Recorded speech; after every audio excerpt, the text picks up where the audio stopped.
आज हम हमारे जो चैप्टर 8 है शॉर्ट मानसून डायरी, इसको पढ़ने वाले हैं। तो ये जो चैप्टर है इसको लिखा है रस्किन बॉन्ड ने। किसने लिखा है? Ruskin bond. और उनकी जो डायरी थी वो एक डायरी लिखते थे। उस डायरी के कुछ पन्नों को निकाल कर यह चैप्टर बनाया गया है। रस्किन बॉन्ड जो हैं वो हिल स्टेशन मसूरी में रहते थे और मानसून के समय जो उन्होंने देखा वो उन्होंने इस चैप्टर में बताया है। उन्होंने मतलब उनके जो व्यूज़ थे वो एक्सप्रेस किए हैं अपने वर्ड्स में इस चैप्टर में। तो हम स्टार्ट करते हैं। Before you read, do you know what a diary is? It is a record of personal experiences written day after day over a long period of time. You can also use a diary to note down things you plan to do immediately or in future. क्या आपको पता है diary क्या होती है? यह एक record होता है दिन प्रतिदिन के एक्सपीरियंस को हम लंबे समय तक किसी नोटबुक में लिखते हैं, तो उसे हम डायरी कहते हैं। तुम डायरी का इस्तेमाल करते हो जब तुम्हें तुरंत में कुछ करना हो या फ्यूचर में कुछ करना हो, कोई प्लान हो तो हम उसमें लिख सकते हैं ताकि तुम्हें हमेशा याद रहे कि तुम्हें क्या करना है। जो भी हमारे प्लान्स वगैरह होते हैं वो सब हम उस डायरी के अंदर नोट कर सकते हैं, जिससे हमें पता चल जाता है कि अब हमें आगे क्या करना है।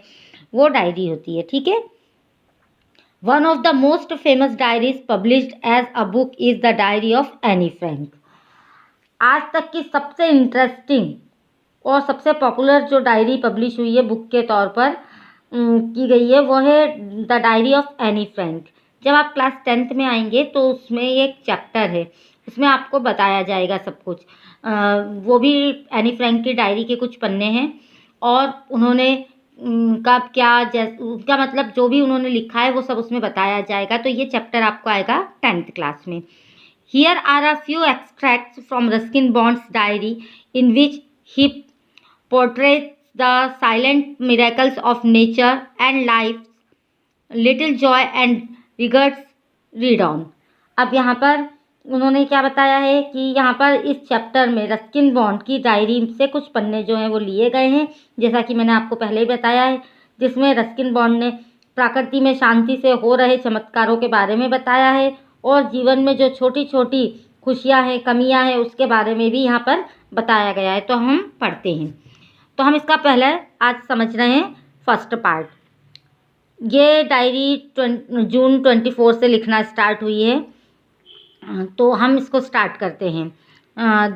जून 24, the first day of monsoon mist and it's strange how all the birds fall silent as the mist comes climbing up the hill. Perhaps that's what makes the mist so melancholy.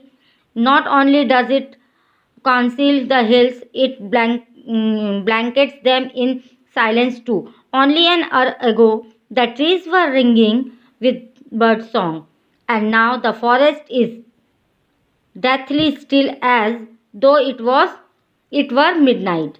यहाँ पर जो बताया है, आज पहला दिन था जब बारिश की हल्की फुल्की बूंदें, मिस्ट का मतलब होता है हल्की फुल्की पानी की बूंदें होती हैं, वो हमें आसमान में दिखाई दी। और यह बहुत ही अजीब था कि सारे जो पक्षी थे, बर्ड्स थे, वो शांत पड़ गए थे। जैसे जैसे धुंध, जो मिस्ट है उसको धुंध भी कहते हैं, जैसे जैसे धुंध पहाड़ों पर चढ़ रही थी, शायद यही चीज़ है जो धुंध को इतना उदासीन बनाती है। इससे केवल पहाड़ ही नहीं ढक जाते, यह जो धुंध है जो है वो पहाड़ों को एक शांति की चादर उड़ा देती है। वे बताते हैं कि धुंध के आने के 1 घंटे पहले की बात है, जितने भी पेड़ थे वो खुशनुमा थे, गुनगुना रहे थे। मतलब जितने भी पेड़ थे वो सब गुनगुना रहे थे बर्ड्स के सॉन्ग से। और अब पूरा जंगल ऐसे शांत पड़ा था जैसे कोई मर गया है और ऐसा लग रहा था कि आधी रात का समय हो। यहाँ पर वो क्या बताना चाह रहे हैं? वो बताना चाह रहे हैं कि जब धुंध छाया था तो और वो सबसे पहले पहाड़ों के ऊपर दिखाई देता है, पहाड़ों के ऊपर छाता है, तो वो ये बताना चाह रहे हैं कि जब वहाँ पर जो धुंध है वो छाया था तो जो जंगल था वो बिल्कुल कैसा हो गया था जैसे कि कोई वहाँ पर मर गया हो। और वो पूरा एक रात का समय था और इस धुंध के आने से पहले जो ट्रीज थे, वहाँ के पेड़ पौधे थे, वो सब बर्ड्स के सॉन्ग से गा रहे थे, मतलब सारी बर्ड्स वहाँ पर थीं। लेकिन जब धुंध छा जाता है तो वहाँ पर कोई भी बर्ड्स नहीं होती है। Though the missed Bijju is calling to his sister, I can hear him running about on the hill side but I cannot नॉट सी हिम। तो यहाँ पर वो बताते हैं कि इसी हल्की फुल्की बूंदाबांदी के बीच में बिज्जू नाम का एक लड़का अपनी बहन को बुला रहा है। रस्किन बॉन्ड कहते हैं कि मैं बिज्जू की आवाज़ सुन सकता हूँ कि वह पहाड़ों की तरफ कहीं पर दौड़ रहा है, लेकिन मैं उसे देख नहीं पा रहा हूँ। ऐसा वो बता रहे हैं इसमें कि उसकी आवाज़ तो उसको सुनाई दे रही है उनको, लेकिन वो उसको देख नहीं पा रहे हैं। अब 24 जून ख़त्म हो गया। नेक्स्ट डे मैंने आपको बोला था ना दिन प्रतिदिन डायरी में कुछ लिखते हैं, तो अब उन्होंने 25 जून को क्या लिखा है वो हम यहाँ पर देखते हैं। Some genuine early monsoon rain, warm and humid and not that cold high altitude stuff we have been having all year. The plants seem to know it too, and the first cobra lily rears its head from the ferns as I walk up to the bank and office.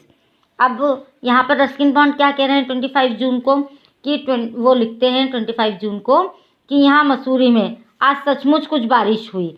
आज पहला दिन था मसूरी में बारिश का, और आज इस समय मतलब इस बारिश से जो वातावरण है उसमें काफ़ी गर्मी बढ़ गई थी। जब पहली बार पानी गिरता है तो आप लोगों ने देखा है थोड़ी गर्मी बढ़ जाती है, गर्मी बढ़ गई थी और नमी भी बढ़ गई थी। वे बताते हैं आज की बारिश बिल्कुल वैसी नहीं थी जैसी 12 महीने हमारे यहाँ बारिश होती है। मसूरी में पूरे 12 महीने बारिश होती है, तो वो बता रहे हैं कि जैसे 12 महीने बारिश होती है वैसी बारिश नहीं थी या आज की जो 25 जून को जो बारिश हुई थी वो। वे कहते हैं बताते हैं कि पौधों को भी यह पता चल गया था कि बारिश का मौसम आ रहा है। वे कहते हैं कोबरा लिली नाम का एक पौधा जो बरसात में सबसे पहले खिल जाता है, मीन्स जो कोबरा लिली का पौधा है उसने अपने सर को बाहर कर लिया था अपने रोएदार पत्तों के बीच में से। लेखक को यह पौधा जो है तब दिखाई दिया जब वे बैंक या पोस्ट ऑफिस आते जाते थे। रास्ते में उन्होंने देखा कि कोबरा लिली के पौधे ने अपने सर को बाहर निकाल लिया है। आप यहाँ पिक्चर में देख सकते हैं, ये कोबरा लिली का पौधा है। इसने अपने सर को अलग दिख रहा है कि उसने अपने सर को बाहर निकाल लिया है। जब ये पौधा बारिश में सबसे पहले खिलता है और जब ये पौधा सबसे पहले खिलता है तब पता चल जाता है कि बारिश का मौसम आ गया है। The mist affords a certain privacy. A schoolboy asked me to describe the hill station and valley in one sentence, and all I could say was a paradise that might have been. तो अब यहाँ पर वो बोल रहे हैं कि वातावरण में धुंध होने के कारण सब कुछ प्राइवेट सा हो गया था, मतलब क्योंकि आसपास ज़्यादा कुछ दिखाई नहीं दे रहा था। जब धुंध हो जाती है तो ज़्यादा कुछ दिखाई नहीं देता, तो सारी चीज़ें क्या हो गई थी, प्राइवेट हो गई थी।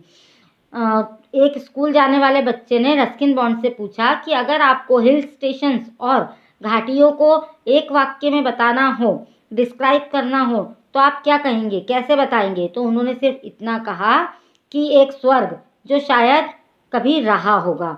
ऐसा उन्होंने इसलिए कहा क्योंकि अभी धुंध में सब कुछ ढक गया था, कुछ भी दिखाई नहीं दे रहा था। धुंध के कारण सारी चीज़ें ढक गई थी, कुछ दिखाई नहीं दे रहा था, तो उन्होंने ऐसा कहा कि एक स्वर्ग जो कभी रहा होगा, क्योंकि उस समय नहीं दिख रहा था। अब 26 जून को उन्होंने कुछ नहीं लिखा।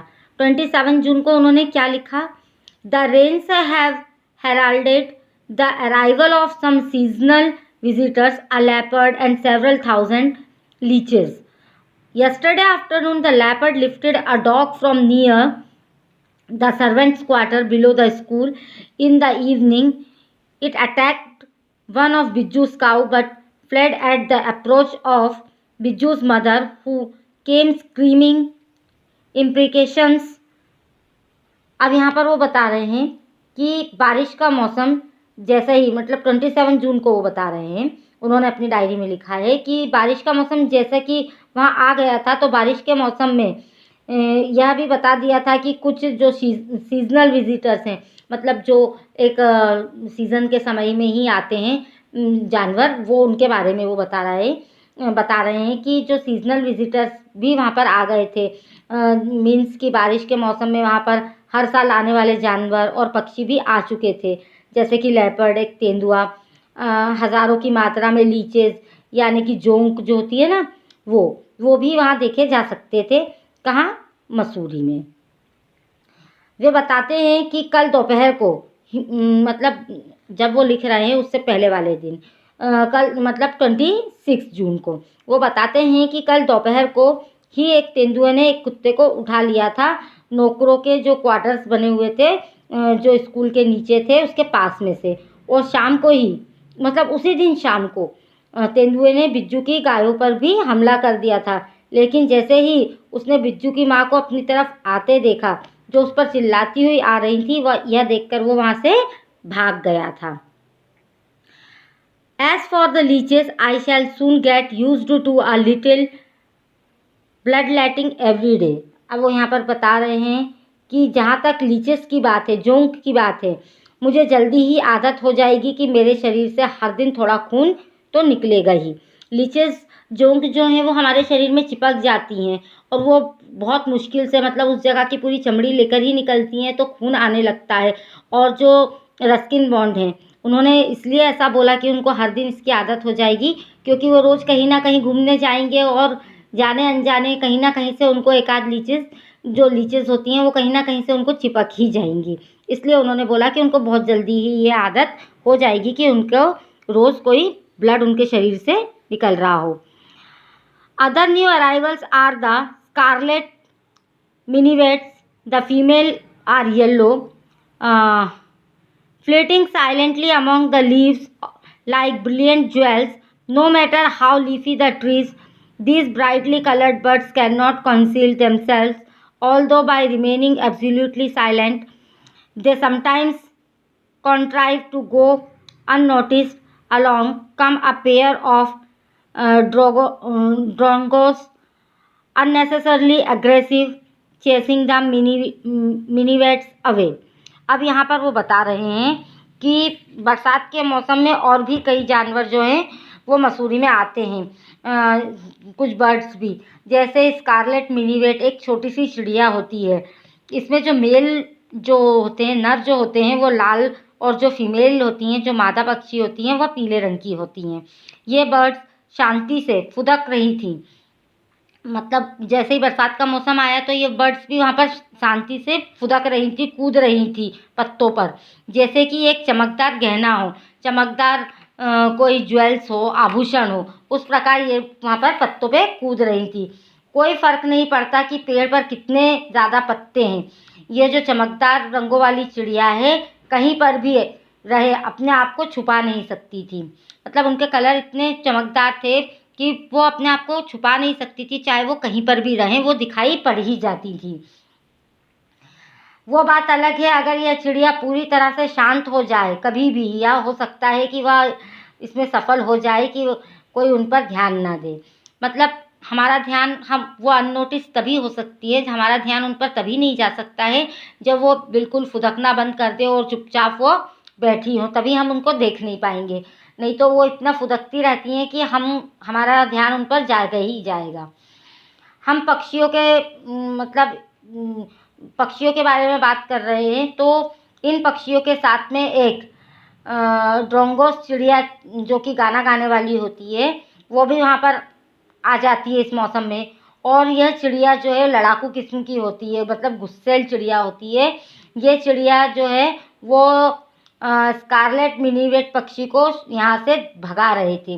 मतलब वो वहाँ जब वो लोग आ गए तो ये लोग फुदक रहे थे, वो गाना गाती थी, तो उनको कुछ भी डिस्टर्बेंस हो रहा हो तो वो उनको वहाँ से भगाने लगती है, वो वहाँ से उनको भगाते हैं। A tree creeper moves rapidly up the trunk of the oak tree, snapping up insects all the way. Now that the rains are here, there is no dearth of food for the insectivorous birds.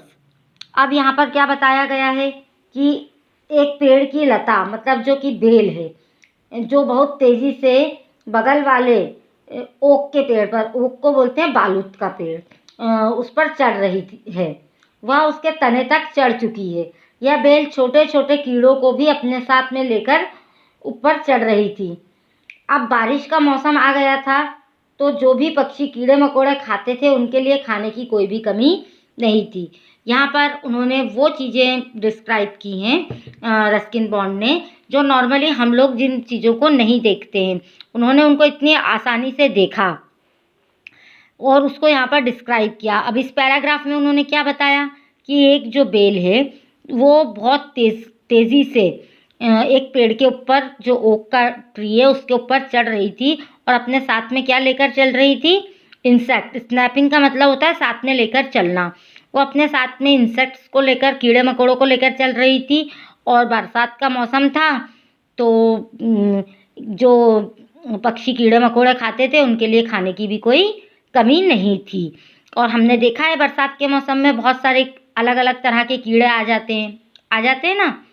तो students, I think आपको ये first part समझ में आ गया होगा। Thank you.